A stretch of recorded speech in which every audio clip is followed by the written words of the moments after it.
Should I give equity to an advisor who's only helping 2 hours a month?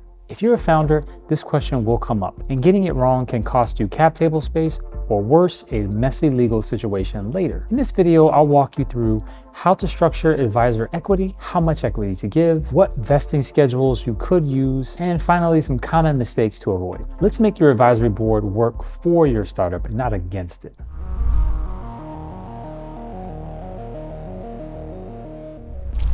I'm Corey, a startup lawyer helping entrepreneurs decode law, technology, and innovation. Today, we're diving into advisor equity grants, what they are, how to issue them properly, and how to avoid cap table regret.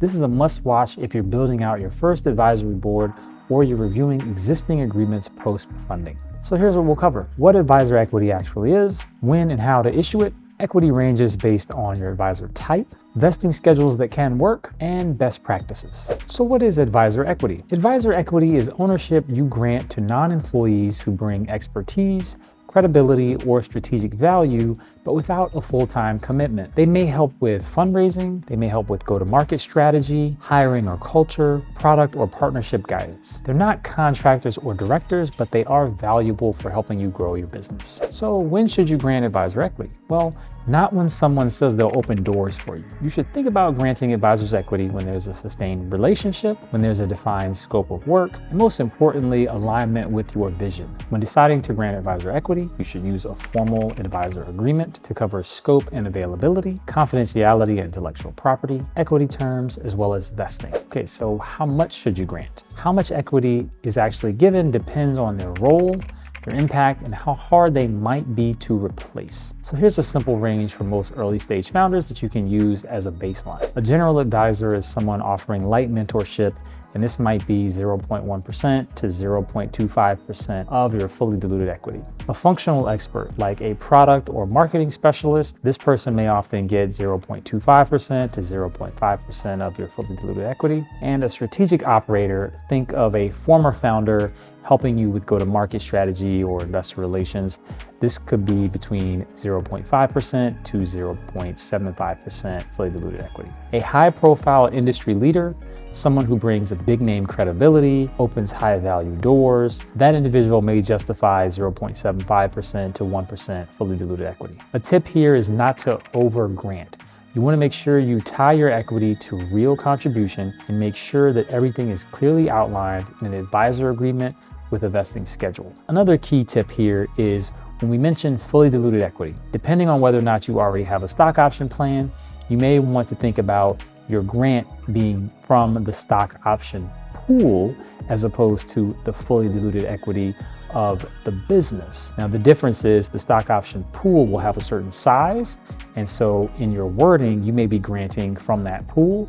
If you take the broader view and grant as a percentage of the fully diluted equity of the business, you'll need to make sure that ultimately the stock option pool can cover the size of those grants. Now, what vesting terms should you use? Typically, time-based vesting is king here, and those options could be 12 months, 24 months, 36 months, etc. This could be monthly or quarterly. You could have no cliff. Cliff just means if the relationship didn't work out, the advisor left within a period of time, they may get nothing. That period of time could be anywhere from a month, 2 months. You could think about it like a probationary period, or it could be a little bit longer. You could use milestone-based vesting. For example, the company raises $1 million, 25% of the advisor award will vest, but this can get messy because this has to deal with facts and circumstances, and everything will have to be detailed out and what the milestones are. Yes, it could be done, but you have to be aware up front that if things aren't clear, if facts change, you may end up having to revise these agreements, etc. The best practice is to tie vesting to active involvement,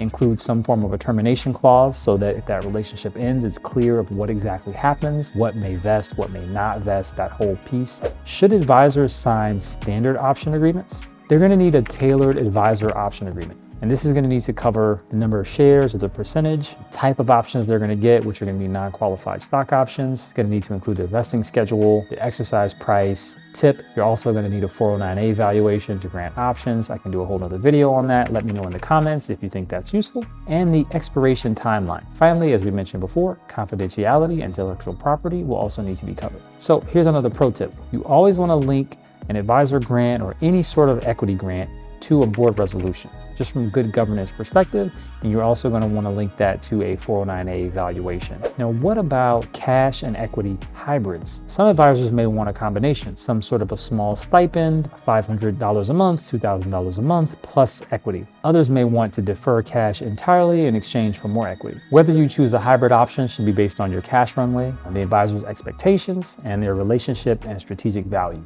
You just want this to be clear and properly documented. I'd say in my personal experience, the most common is going to be an equity-based grant without actual cash compensation, but it's not unheard of. Okay, so let's recap. Advisors who bring real value deserve equity compensation, but that structure matters a lot. You want to make sure you define their role clearly. Grants can typically range in the area of 0.1% to 1%, depending on the value. Typically, you're going to use a 12 to 24 month, potentially 36-month vesting schedule with non-qualified stock options. And you're always going to want to document all the terms and conditions to make sure everything is clear and there's no ambiguity. Join me on the path to decoding law, technology, and innovation to grow your business. Don't forget to like, share, subscribe, hit that notification bell.